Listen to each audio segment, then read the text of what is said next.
All right, so we're on our way to picking up my Lamborghini Urus. Urus. You know, the one we get blowjobs in? Or that's the... Oh, wait, the one I got blowjobs in?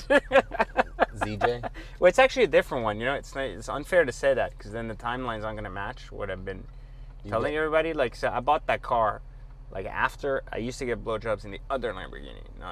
So I've had, like, 4 Uruses so far. So how many blowjobs have you gotten in the Urus? One? Just one singular? No. More than one? Yeah, in the old cars, yeah. Wait, the old cars? I thought this was like the one we're going to pick up. Yeah, but I'm saying this one. I've only pounded my girl in that. Okay. Like, well, this one is like, it was more than a blowjob. It was fantastic. It was on the side of the road too. It was crazy. But that's not what we're talking about today. That's nice. Hopefully, there's no middle-aged mothers watching this channel. Well, even if there are, they should get excited about it. They're like, I don't understand. I don't understand why so many people have such a hard time talking about sex. Yeah, like I don't understand. It's like such a natural thing. You don't have a fucking problem saying I just went out and had a steak dinner. No. Like you eat as much as you fuck. So it's like, well, I mean, you're supposed to fuck 3 times a day. I think that's good for your health. I think most people fuck 3 times a week, which is horrible. I think you found the problem though. I think it's a cyclical. Like they don't have any sex, so they so they look at it as a negative. But anyways, this is not the sex channel with Dr. Phil, completely unrelated. What we're talking, what Dr. Cal, we'll just call it the Dr. Cal. Yeah.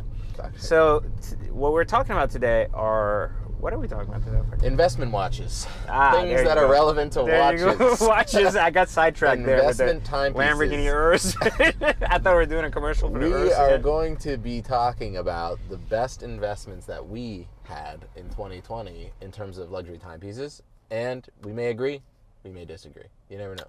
Facts. So let's talk about what was your one favorite watch of last year? That you made one of the largest amount from an investment standpoint. Okay, so we're going to go with the Patek Philippe 5711 Nautilus, the one that a lot of people love, blue dial. How much? Steel. About 15,000. Profit. And this was before... Awesome. They got discontinued. I got discontinued. I heard you sold it. I heard you sold it like a week or a day before something. I was fucking in the shit like 50K, and I'm like fucking loving this thing. I'm like, you know what? I'm just gonna vault this. I'm just gonna sit on it. And I thought I was so ridiculous. And I'm sitting there, and I get this guy who's very popular, well known, does a lot of grills for rappers, and he goes, hey, like I'll buy it from you. I'm like, you know what? I could use a nice little 15K right now. Yeah, so I like did it. And then 2 fucking days later, Patek goes, you know what? Yeah, I'm going to give you a little big old fuck you there. Everyone was hitting me up for it, like 85, 95, 105. Like, I'm like, fuck. So it happens, right? Though. It happens. You can't spec. You got to just... You know, I've actually learned that, I've learned not to do that anymore, but I guess it also comes with money, because the more money you have, the more you're okay keeping stuff, and you're not in a hurry to get rid of it, right? Like, because you can afford to take not a 20, 30K gain, right? Like, and when you're only, like, there's also a difference, because I don't do this isn't my only thing, right? It's only part of my thing. And watch trading is a lot more dominant in your life than it is in mine, like, because for me, it's a very passive secondary thing. But one of the things that one of the watches I loved last year that I did really, really good on, I sold basically the same green dial Daytona. Yeah. 3 times. Yeah. And the one time I made 26,000. The second time I made 9,000. Okay. And then those were like 3 months apart, which was good because the same watch came back. And then I sold it again and made another 11,000. Nice. On the same watch, which I thought was really interesting, and it was really, really good. So that became my favorite of 2020, like the favorite watch. It's still going up, though. Yeah, it's still going. It's still going up. I shouldn't have sold the last one. I fucked up. Yeah. Similar situation, meaning. You did. Well, because you know, I looked at the market and I go, I don't think it's gonna cross. Well, the way I look at investment watches is a little bit different because again, maybe sometimes it's better to look at it as a watch thing instead of money thing, because I look at it as, if you're buying something at 60 and it's not going to move to 70, right? And you can see, let's say you bought it at 50 and you sell it at 60, you make 10K.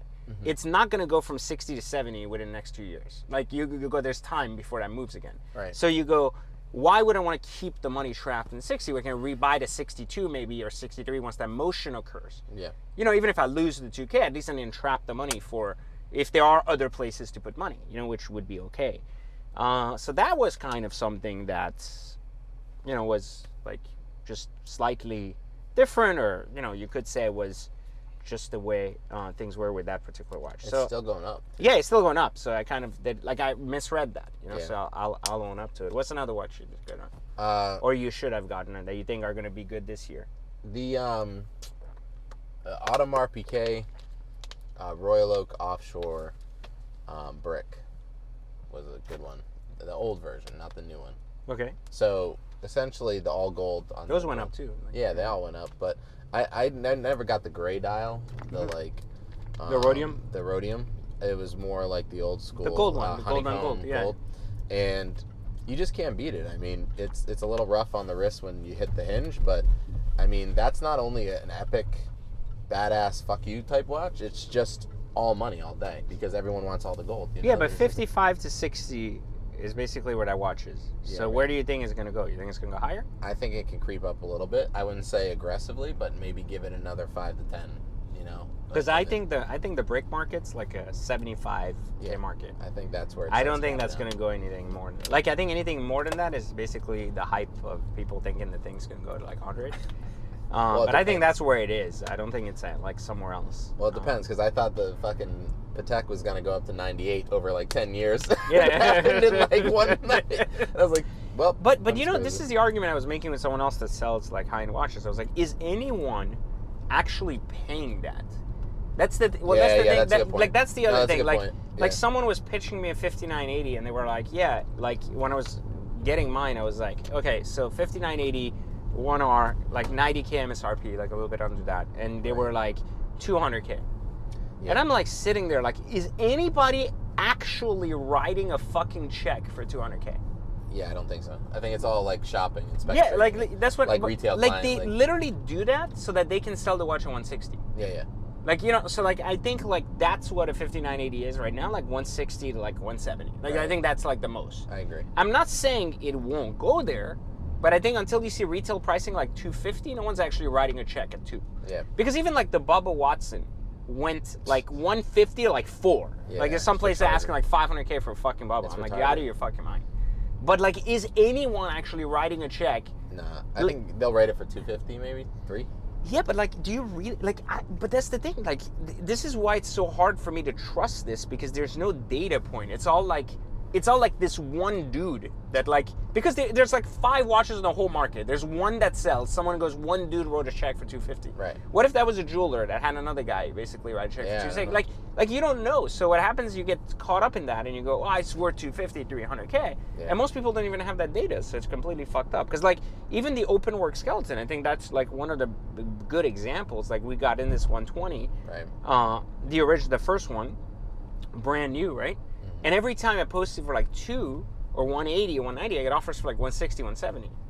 So I go, I know people are buying at 160, 170. Like I know they're paying, they're writing checks at 160, 170. But like I just don't, I'm not getting 200K hits on 5980s. So like I don't know that. And again, this could be my limited, this could be very much my limited capacity as I'm not the biggest jeweler, I'm not the biggest watch trader in the world. I think there's hundreds of people that are probably doing 10 times the volume I'm doing all day long. But I think that like I just don't see the thing. Any other watches you have? Well, is that your second one? Yeah, like I would say that's definitely the second one. White gold Yacht-Master 2 I like. I actually had that a couple of times last year and I just think it's undervalued. It's a beautiful piece. It's heavy. What is it trading for now? Oh god, now I don't think you can find them below like 28. And when I was buying them, it was like 20K. 20, 21. And you were always like, the funny thing is, I actually gave one. Yeah, nobody fucking wanted them. Like, well, so I gave one to my buddy who's an investor, but he's not a watch guy. He likes watches, but he doesn't know watches. And he goes, Cal, like, dude, like, I'm just getting antsy. I want that money back. I'm like, just hold the line, like fucking our Wall Street bets with fucking GameStop. Hold the fucking line. It's gonna go up, and he wouldn't listen.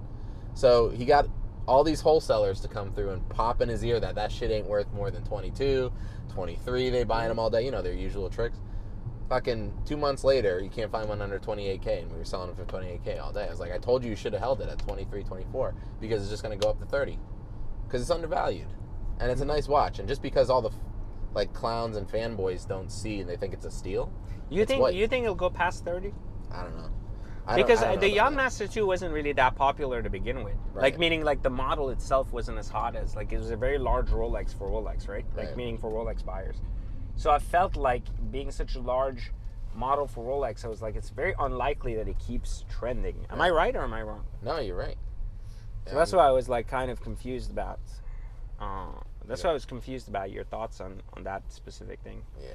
Any other ones? We're here now. We're going to go check out my Urs real quick. Yeah, my Countach. Yeah.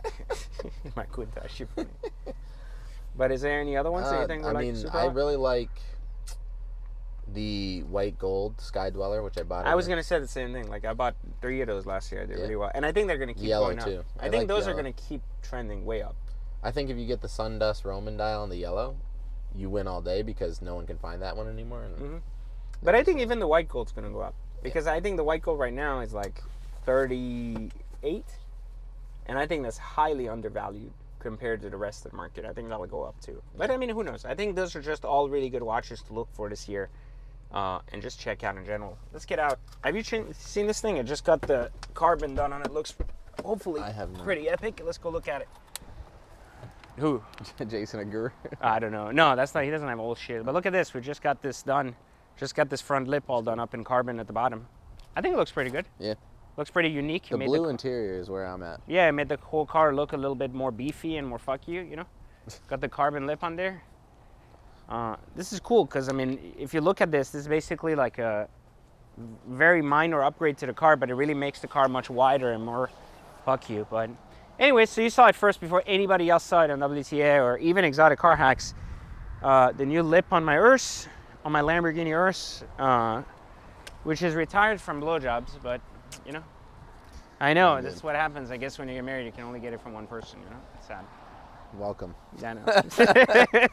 To eternal hell. Anyways, guys, we'll catch you on the next video. Make sure to tune in. More shenanigans. And, of course, next time we'll get Cal to give you some full training. Not on blowjobs. Yeah, I was going to, come on, don't set me up. You don't give blowjobs? No.